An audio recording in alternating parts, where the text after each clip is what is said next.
iQ12. Sekarang ini harganya hanya di 7 jutaan. Value-nya sih menurut gue ini makin naik ya. Dan bagaimanakah di tahun 2025? Masih oke kah? Mari kita langsung aja review si iQ12 di tahun 2025 yang harganya sekarang udah lumayan turun. Let's go.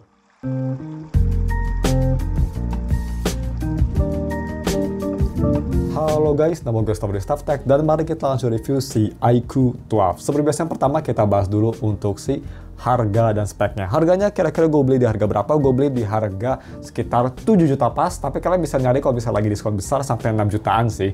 Ini gue beli yang varian 16GB RAM dan 512GB internal storage, dan packaging kontennya sendiri dia pastinya full set bawaannya nih seperti kita lihat dan garansi resmi yang pastinya. Jadi kalau misalnya kalian mau beli HP ini atau kalian ingin wallpaper atau kalian ingin ngelihat gue ngetes gaming performance yang lebih lama, gue bakal taruh semua linknya ada di deskripsi. Speknya sendiri kita cepet aja, dia pakai Snapdragon 8 Gen 3 yang pastinya masih bagus banget. Layar LTPO AMOLED 6,78 inci, dia 3000 nits peak brightness UFS 4.0 dan juga punya baterai sebesar 5000 mAh baterai yang bisa fast charging extremely fast di 120 watt. Desain dan display, desain belakang sendiri ini khas iQ12 ke atas ya, iQ12, iQ13. Dia desainnya kayak gini, ngikutin gue sama Vivo sih ya, cuma dia lebih kotak dan gak di tengah si kameranya.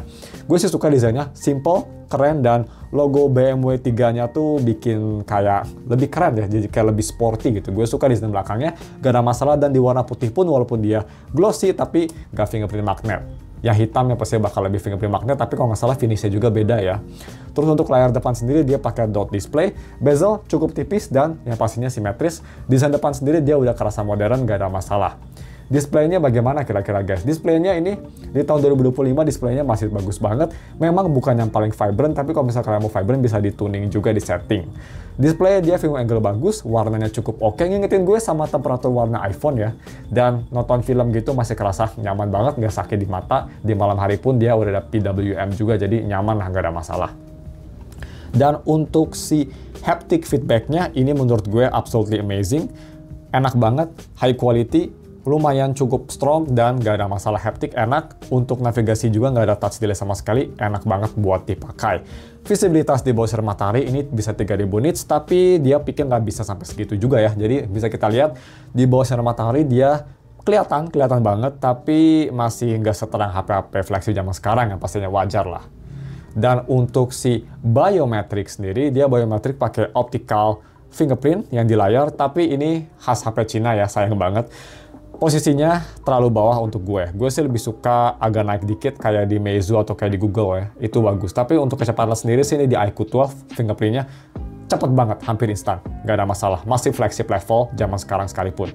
Ini HP sih nggak tua banget sebenarnya ya. Jadi coba beda setahun sih performanya dari A sampai Z nggak bakal beda jauh 11-12 menurut gue HP 2025 sampai 2024. Dan untuk speakernya bagaimana? Speaker sendiri untuk headphone-nya gue coba tes pakai converter. Ini bagus banget, amplifiernya powerful. Gue tes pakai Tangzu Yuan New. Itu di volume sekitar 60% udah keras, amazing. Suara ini lebih ke arah balance, tapi masih warm, bisa nge-keep profile sound-nya si Tangzu gue. Sound stage-nya bagus, separasi instrumen bagus, kerasa tebal. Memang gak desktop level, tapi untuk HP ini one of the best menurut gue. Speaker quality ini yang agak biasa aja menurut gue. Vivo memang ya kurang jago untuk masalah buat speaker, tapi at least speaker di iQ12 masih lebih enak daripada di X200 Pro yang kemarin gue review. Yap, itu gue bisa jamin. Di X200 Pro itu menurut gue agak terlalu muffled. Di sini suaranya at least dia clear. Soundstage bukan yang paling luas, tapi vokal kerasa jernih, instrumen kerasa crispy, kerasa oke lah penempatannya, tapi ya agak sedikit narrow lah speakernya. Untuk lebih detailnya kalian bisa langsung tes aja deh nih, dengerin sendiri pakai headphone, biar bisa dengerin gimana sih kualitasnya. Check it out!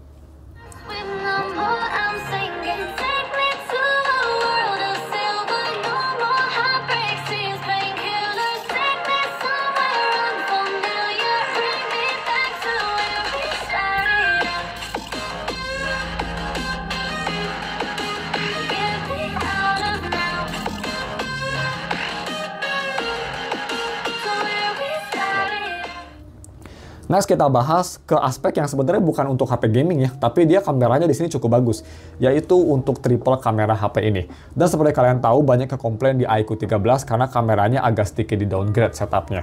Jadi kamera belakang tuh seperti apa sih? Dia pakai setup triple kamera. Main kamera dia sebesar 50 megapiksel, ada optical mass stabilization. Kamera kedua itu di 64 megapiksel, 3 times optical zoom bisa sampai 100 kali.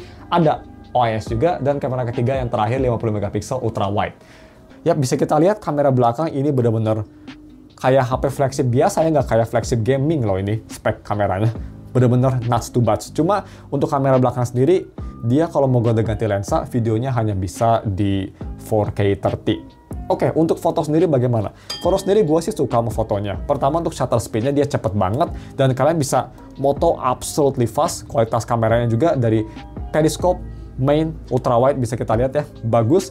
Dynamic range flagship level, kualitasnya detail, jernih, dynamic range bagus, kontrasnya oke, walaupun bukan yang paling gue suka, tapi kontrasnya udah cukup bagus lah, terang dan enak dilihat. Sama juga dengan foto night mode bisa kita lihat, bagus juga, gak ada masalah, terang. Cuma sedikit keluhan dari gue sih, kalau misalnya moving object terlalu cepat, itu kadang dia nge-capture-nya agak sedikit kurang fokus. Tapi itu jarang banget kok, hanya mood-moodan aja kayak gitunya. Dan bagaimana untuk kualitas selfie? Selfie juga oke, dia surprisingly smoothing-nya nggak parah banget, muka gue masih tertangkap dengan bagus, detailnya oke, background juga dia masih ketangkap walaupun nggak bagus-bagus banget ya si dynamic range-nya, tapi ya selfie masih cukup oke lah. Yang gue rasa dari selfie sih kelemahannya kalau misalnya kalian foto binatang, kadang dia susah banget fokus ke binatangnya, kayak nggak mau fokus gitu, nyebelin ya. Tapi itu aja sih keluhan gue. Dan untuk video recording, nah video recording dia bisa sampai 8K 30, bisa kita lihat 8K 30 sih gue nggak rekomen ya, itu gue coba video di mobil, gak ada yang pakai juga 8K 30, jadi 8K in general masih gimmick. 4K 60 sama 4K 30 aja. Jadi ya untuk sampelnya gue bakal tes di resolusi tersebut 4K 60 dan 4K 30. Kalian bisa nilai sendiri gimana kualitasnya, tapi gue ingin kalian fokusin ke mikrofonnya karena ini mikrofonnya untuk harganya lumayan bagus. Check it out. Oke, so ini dia video recording pakai resolusi 4K 60 fps. Seperti ini nih, bisa kita lihat. Dan ini nggak bisa gonta-ganti lensa ya kalau di 4K 60. Nanti kita bakal switch juga ke 4K 30 biar bisa kelihatan. Zoomnya sendiri ini bisa kita lihat digital zoom, tapi maksimal hanya 3 kali. Kalau misal di switchnya maksimum bisa di 5 kali aja. Kayak gini, mikrofonnya menurut gue ini eksepsional banget, cuma range-nya agak sedikit aneh, tapi kualitasnya bagus kok. Anyway, kita coba langsung ganti ke 4K 30. Nah, 4K 30 seperti ini, dynamic range masih sama bagusnya, lebih enteng, dan yang paling bagus dia bisa ganti kamera di 4K 30 ya, ultra wide. Nah, ini bisa ganti kamera seperti itu, tiga-tiganya bisa ganti. Dan kalau misalkan mau lebih versatile sih bisa di kualitas ini ya, bisa kita lihat tuh, ultra wide.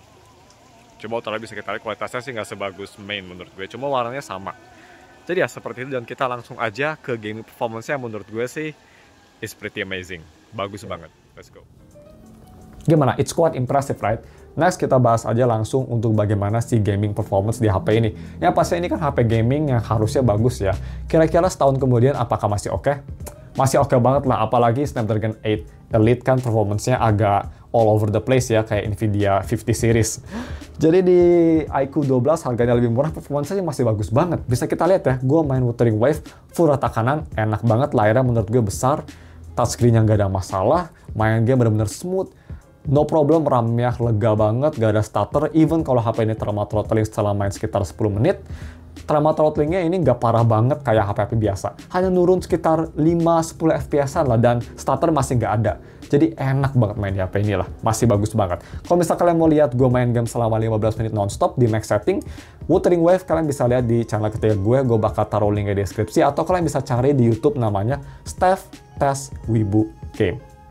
Untuk main game rhythm bagaimana? Main game rhythm di HP ini juga no problem at all, di high setting, gak ada masalah, smooth banget, enak, no touch delay ataupun audio delay, enak banget lah di HP ini. Jadi HP ini memang yang pastinya lah, HP gaming harusnya bagus di gaming, dan ini gak ada masalah untuk hal tersebut. Kira-kira ada masalah nggak untuk si UI-nya?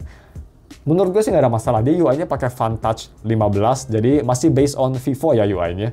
Dan Android 15, jadi udah paling baru dan masih disupport juga. UI-nya untuk day-to-day performance bisa kita lihat absolutely amazing juga, no problem, nggak ada hiccup atau nggak ada stutter sama sekali. Launching aplikasi cepet dan konsistensinya juga bagus, optimisasinya bagus, nggak pernah crash gitu ya. Overall ini masih kayak pakai HP flagship zaman 2025. setahun umurnya nggak bakal beda jauh karena sekarang HP udah extremely fast ya, jadi nggak bakal beda jauh. UI sih absolutely amazing, bintang 5. Untuk yang penasaran di RAM info sendiri, kalau bisa kita lihat dia ada di HDR10 Plus dan dia sudah bisa kita lihat Widefine L1. Jadi nyaman untuk nonton Netflix di layar yang amazing di HP ini. Selanjutnya untuk battery life. Baterainya memang untuk zaman sekarang mungkin agak kecil ya di 5000 mAh baterai. HP saya segini sekarang udah mulai besar-besar. 5500 ke atas gitu, tapi ini masih oke banget ke baterainya. Vivo memang cukup bagus untuk masalah optimisasi baterai, dan HP ini juga nggak ada exception atau nggak ada pengecualian. God damn it. Pengecualian. There you go. Indonesia is hard, huh? Jadi ya, seperti itu, nggak ada masalah untuk baterai. Ini gue kalau misal pakai untuk main game tanpa monster mode ya, jadi gue nggak nyalain si monster mode ini, hanya main game biasa, baterainya cukup tahan, dan untuk day-to-day performance, kita hanya normal usage, itu bisa tahan 2 hari tanpa masalah. Kalau ada main game sekitar setengah jam sih, 1 hari masih oke banget. Jadi baterai sih di HP ini masih benar-benar bagus menurut gue. Tapi, kalau misal kalian nyalain monster mode, ini kerasa banget baterainya boros ya. 15 menit main itu bisa ngedrain sampai 15%, 20%-an. Lumayan boros. Jadi kalau misalnya ingin irit, jangan nyalain monster mode-nya deh, karena itu lumayan ekstrim sih baterainya, ngedrainnya sendiri. Oke, sebelum kita tutup videonya bagaimana untuk konklusinya, tapi kita sebelum ke hal tersebut, yang pastinya gue mau bahas kelemahan di HP ini. Kira-kira ada nggak sih kelemahan di HP ini selama yang gue rasa? Jujur, susah banget nyarinya kelemahan di HP ini. Sampai sekarang pun gue masih mikir apa kira-kira kelemahannya, karena value-nya udah bagus banget ya di harga 7 juta gitu. Performance oke, layarnya bagus, kameranya solid. Mungkin kalau misal gue mau ngasih kelemahan sih, hanya dari speakernya aja yang agak kurang oke ya. Dibanding sama HP gaming lain kayak ROG yang speakernya absolutely amazing, ini agak sedikit kurang oke. Tapi hanya itu aja sih, speakernya juga masih bagus di harganya menurut gue. Jadi untuk konklusinya, sekarang ini HP udah turun 2-3 juta malah, atau even 4 juta kalau misalnya kalian bisa nyari yang 6 jutaan si iQOO 12 ini. Dan di harga segitu sih ini value-nya makin naik, terutama buat kalian para gamer yang mungkin mau nge-save money daripada beli iQOO 13 yang seperti itu ya, kita nggak usah sebutin. iQOO 12 value-nya menurut gue sih lebih bagus. Performanya masih oke, kameranya malah lebih komplit, layarnya bagus, build quality masih premium, desainnya juga nggak beda jauh. Di harga 7 juta kalian bisa cari bekasnya juga, rata-rata kondisinya bagus ya. Kayak kondisi yang gue dapetin juga, ini dia garansinya udah habis tapi resmi, bodinya mulus banget, hampir nggak ada scratch sama sekali. Dan kalau misalnya kita mau ke setting, battery health-nya juga untuk kelas gaming phone masih cukup bagus. Kalau misalnya kita ke battery nih, kita lihat battery health, dia masih di 95%. Lumayan bagus untuk HP-nya yang udah setahun loh umurnya. Jadi ya, overall konklusinya, apakah gue rekomend? Absolutely. Gue rekomend banget HP ini. Buat kalian terutama yang nyari HP gaming atau HP utama aja, karena ini kameranya juga oke. Di harga 7 jutaan, bagus banget. Tapi gue sih rekomend banget buat kalian para gamer ya. Jadi ya mungkin cuma segitu aja untuk video reviewnya. Again, ini video lebih singkat lagi. Kalau misalnya kalian lebih suka video review singkat kayak gini, bisa komen di bawah. Jangan lupa like dan subs. Dan kalau misalnya ada pertanyaan, bisa komen di bawah. Semua link dari wallpaper, gaming test, link produk ada di deskripsi. Thank you for watching dan ketemu lagi minggu depan untuk video review lainnya. Goodbye.